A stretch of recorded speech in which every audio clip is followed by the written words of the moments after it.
Bella is a horse I affectionately call a space invader. She likes to be close to you, and although that is lovely for the majority of horse-human interactions, when it is led with insecurity, that's when problems can occur. And one of my golden rules is that the handler must always be safe. That's not to say Bella is aggressive. It's just that her closeness, her inability to understand space, could be a potential risk for any handler. My first job is to create space around me to say, this is the space that I would like you to remain outside of. And in this instance, I'm using the lunge whip as an aid to help me to create a bigger space than I can actually physically make with my arm, and tapping it on the ground and creating some energy so that she understands that if I get too close, that is going to be something she's going to interact with. At not one point is it aimed at her. It's neutral. It's just saying, this is my space, and at the moment this lunge whip is an extension of the space that I am taking up. And as you see here, the first stop that I make, she comes to a stop nicely and gives me the space that I've asked for. But the moment I make a move, she immediately comes in. She's immediately on top of me. So as not to cause any confrontation or get big and get up into her face, I'm choosing to acknowledge what she's doing, to use the information, but to walk away from it, to disconnect from her, walk down the side of her body towards the rear of her, to say, I don't want to have that conversation.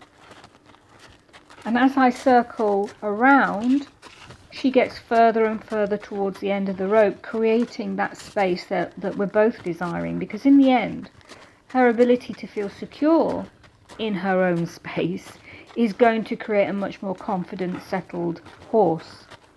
At this point, I'm still using the lunge whip to reinforce the energy in the space bubble behind me so that she can understand clearly what I'm asking of her. So at this point, I am active, and I try at a certain point to disengage to see how connected she is.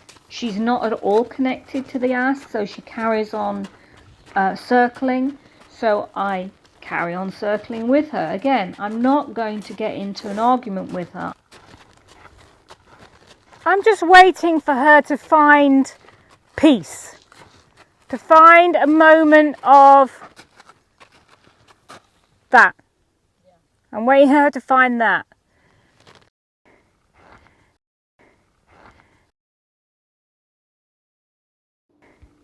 As we begin the movement again she starts to crowd me, and again I need to react in a way that shows her that I see it, I'm moving with her, and create a little dance, if you like. Again, to be safe is the most important thing.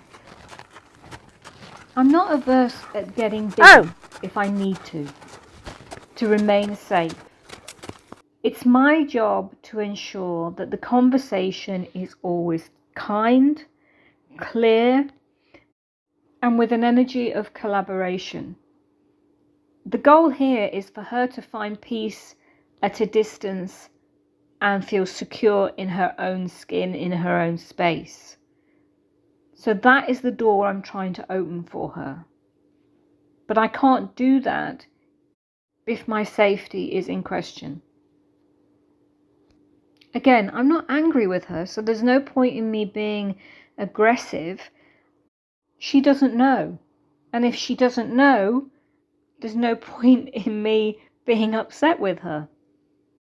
As you can see, the energy that I created by asking for space this time is bigger from her.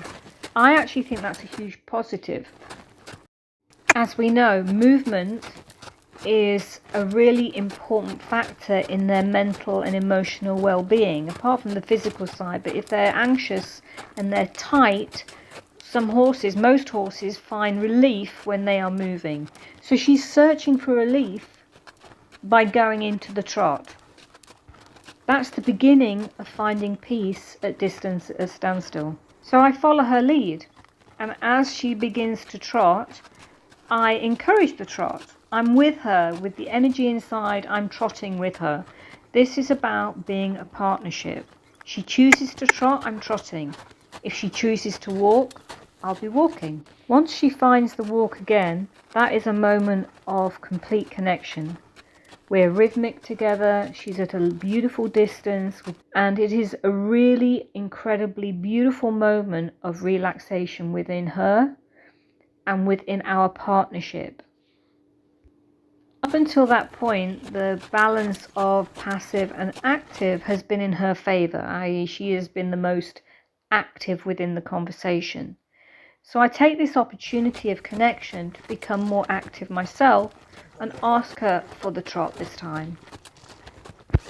After the energy of the trot, there's a brief moment where she turns in and tries to come straight at me again, and I have to create a bigger energy to keep her out and keep her in her own space.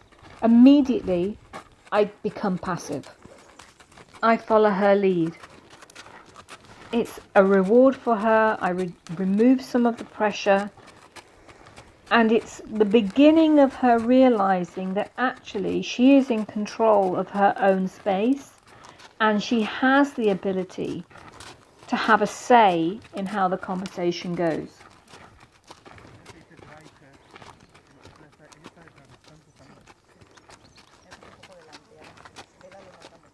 So right now everything is open to her. Every choice is open to her apart from consuming my space.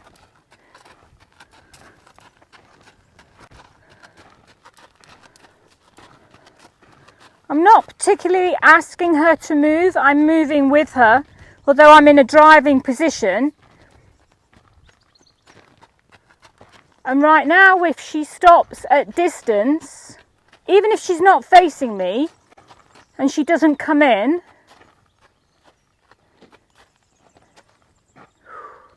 that's good. Brava.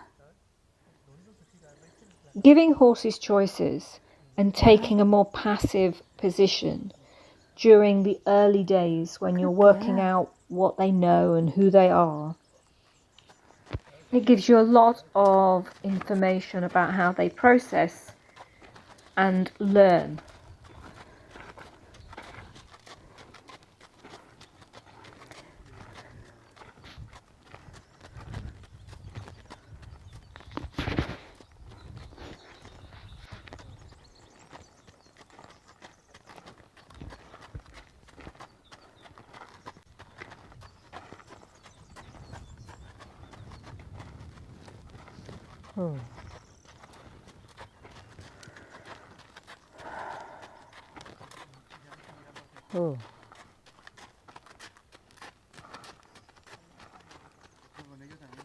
Up.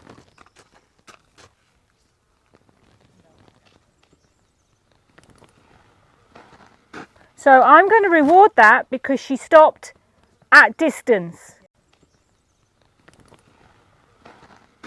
Huge distance for her. As soon as she stopped and I took maybe half a second, I consumed the space. This is me consuming the space. So I'm saying being close to me is absolutely okay at the right time. I'm not going to do any more than that because that was fabulous, because she stopped with 2 or 3, maybe a metre, which, you know, in the grand scheme of things is still close. But for her and her ability to understand space is a lot. That's her 100% today. ¿Me entiendes? Good lass. Good lass. Okay. How do you feel about going straight to the Western saddle?